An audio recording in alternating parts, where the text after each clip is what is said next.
یسألونک ماذا ينفقون، لوگ آپ سے پوچھتے ہیں کیا خرچ کریں، یعنی مال ہم کسے دیں۔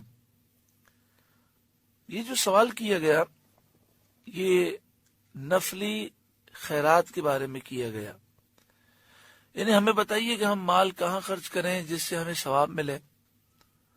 قل، اے محبوب آپ فرمائیے، ما انفقتم من خیر، جو کچھ مال نیکی میں خرچ کرو، فللوالدین، تو وہ ماں باپ کے لیے ہے، والاقربین، اور قریب کے رشتہ داروں کے لیے، والیتاما، اور یتیموں کے لیے، والمساکین، اور مسکینوں محتاجوں کے لیے، وابن السبیل، اور مسافروں کے لیے۔ یعنی اللہ کی راہ میں جو مال خرچ کیا جاتا ہے جس پر ثواب ملتا ہے، اس میں سر فہرست والدین کے لیے خرچ کرنا ہے۔ اپنے مال سے والدین کی خدمت کی جائے، ان کی ضروریات پوری کی جائے، تو یہ بہت بڑی نیکی ہے۔ پھر قریبی رشتہ دار، جس میں بیوی بچے بھی ہیں، بھائی بہنیں بھی ہیں، اور دیگر رشتہ دار ہیں، ان کی ضروریات پر مال خرچ کیا جائے، اور خاص طور پر جو رشتہ دار غریب ہیں ان کی مالی مدد کی جائے۔ پھر یتیموں، محتاجوں اور ضرورت مند مسافروں کا ذکر ہے۔ وَمَا تَفْعَلُوا مِنْ خَيْرٍ فَإِنَّ اللَّهَ بِهِ عَلِيمٌ، اور جو بھلائی تم کرو بے شک اللہ اسے جانتا ہے۔ کتب علیکم القتال، تم پر اللہ کی راہ میں لڑنا فرض کیا گیا، اللہ کی راہ میں جہاد کرو۔ وَهُوَ كُرْهٌ لَكُمْ، حالانکہ وہ تمہیں ناگوار ہے، تمہیں پسند نہیں ہے۔ یعنی مسلمانوں، تم آرام کو پسند کرتے ہو، لیکن جہاد فرض کر دیا گیا، تو لہٰذا تم جہاد کرو، اور تمہارے دل میں جو خیال آتا ہے کہ یہ تو ہمارے لیے ناگوار ہے، تو اس خیال پر توجہ نہ دو۔ ہو سکتا ہے کوئی چیز تمہیں بری لگے لیکن وہ تمہارے حق میں بہتر ہو۔ وَعَسَىٰ أَن تَكْرَهُوا شَيْئًا وَهُوَ خَيْرٌ لَكُمْ، اور قریب ہے کہ کوئی بات تمہیں بری لگے اور وہ تمہارے حق میں بہتر ہو۔ تو اسی طرح جہاد تمہارے حق میں بہتر ہے، اس سے تمہارا ملک محفوظ ہوگا، تمہارے بچے محفوظ ہوں گے، تمہارا مستقبل محفوظ ہے۔ اور اگر تم نے جہاد نہیں کیا تو پھر یاد رکھو تم دنیا میں ذلیل و رسوا ہو جاؤ گے۔ آج مسلمانوں نے جہاد کو چھوڑ دیا اور دنیا کی طلب میں وہ مشغول ہو گئے۔ آج دیکھیں پوری دنیا میں مسلمان ذلیل و رسوا ہیں۔ وَعَسَىٰ أَن تُحِبُّوا شَيْئًا وَهُوَ شَرٌّ لَكُمْ، اور قریب ہے کہ کوئی بات تمہیں پسند آئے اور وہ تمہارے حق میں بری ہو۔ وَاللَّهُ يَعْلَمُ وَأَنْتُمْ لَا تَعْلَمُونَ، اور اللہ جانتا ہے اور تم نہیں جانتے۔ اس آیت کریمہ میں واضح درس ہے کہ ایسا بسا اوقات ہوتا ہے کہ کوئی چیز ہمیں بری لگتی ہے لیکن وہ اچھی ہوتی ہے، اور کوئی چیز ہمیں اچھی لگتی ہے لیکن وہ بری ہوتی ہے۔ اسی لیے نبی اکرم صلی اللہ علیہ وآلہ وسلم نے استخارہ کرنے کی تعلیم عطا فرمائی کہ جب کسی چیز کے جائز ہونے میں تو کوئی شک نہ ہو کہ بھئی وہ جائز ہے، مباح ہے، لیکن یہ معلوم نہ ہو کہ اس کے اختیار کرنے میں فائدہ ہے کہ نقصان ہے، تو ہمیں چاہیے کہ ہم استخارہ کریں۔ صحابہ کرام علیہم رضوان یہ بیان کرتے ہیں کہ نبی اکرم صلی اللہ علیہ وآلہ وسلم ہمیں استخارے کی دعا اس طرح یاد کراتے جس طرح قرآن پاک کی آیات ہمیں حفظ کراتے، اور باقاعدہ استخارہ کرنے کی تعلیم تھی، اور صحابہ کرام ہر کام میں استخارہ کرتے تھے، ہر جائز کام میں۔ اب آپ سوچیں ہر کام میں استخارہ تو وہ کیسے ہوگا؟ تو دیکھیں اس کا آسان جو طریقہ ہے وہ یہ ہے کہ حدیث پاک میں استخارے کی دعا سکھائی گئی، اول آخر درود پاک پڑھ کر استخارے کی دعا پڑھ لی جائے اور اللہ تعالیٰ کی بارگاہ میں یوں دعا کر لی جائے کہ مالک و مولا یہ بہتر ہے تو میرے لیے آسان کر دے، اور برا ہے تو میرا دل اس سے پھیر دے۔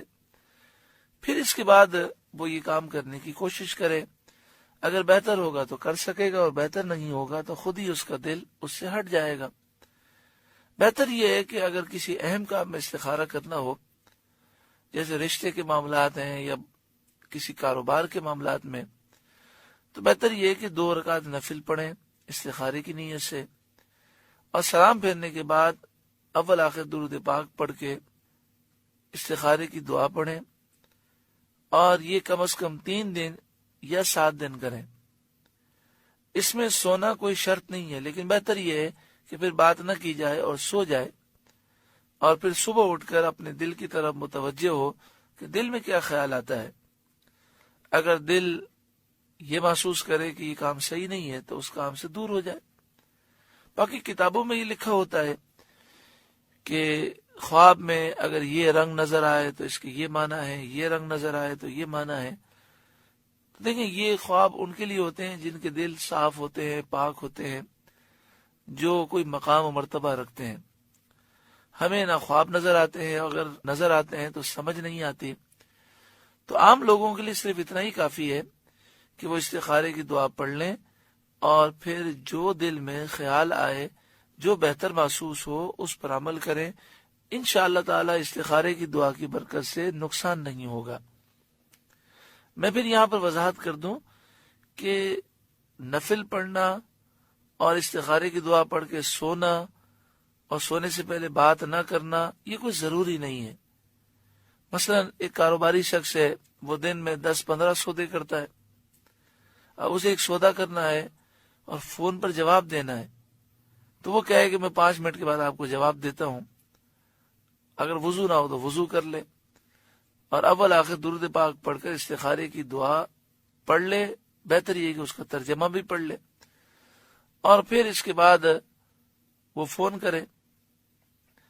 اگر یہ سودا اس کے حق میں بہتر نہیں ہوگا تو انشاءاللہ تعالی اس کا دل کہہ دے گا کہ یہ کام صحیح نہیں ہے۔ اگر وہ کرنے بھی جائے گا تو وہ کام نہیں ہو سکے گا، اور اگر بہتر ہوگا تو اس کا دل اس کی طرف مائل ہو جائے گا۔ کتنا آسان طریقہ ہے، کتنا پیارا طریقہ ہے، لیکن لوگ اتنا بھی کرنے کے لیے تیار نہیں، دوسروں سے استخارے کراتے ہیں۔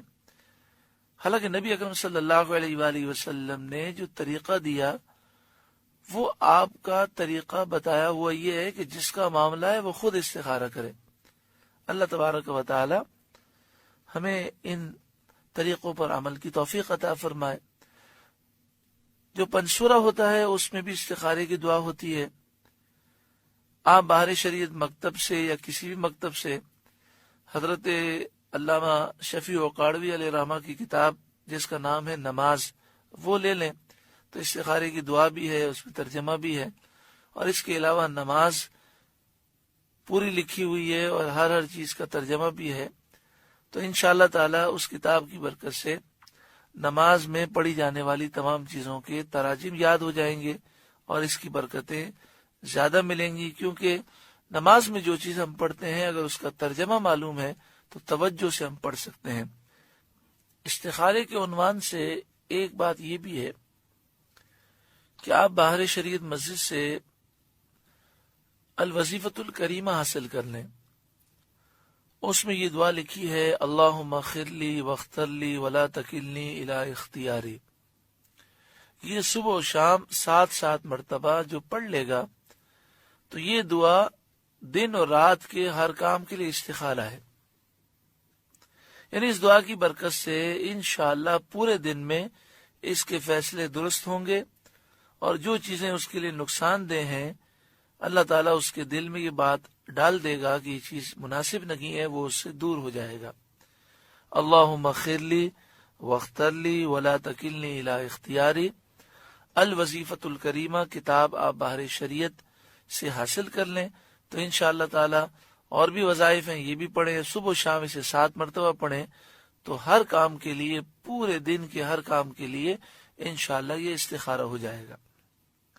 ایک بات یاد رکھیں کہ جو چیزیں فرض ہیں، واجبات ہیں، سنت موقدہ ہیں، ان کے لیے استخارہ نہیں کیا جاتا۔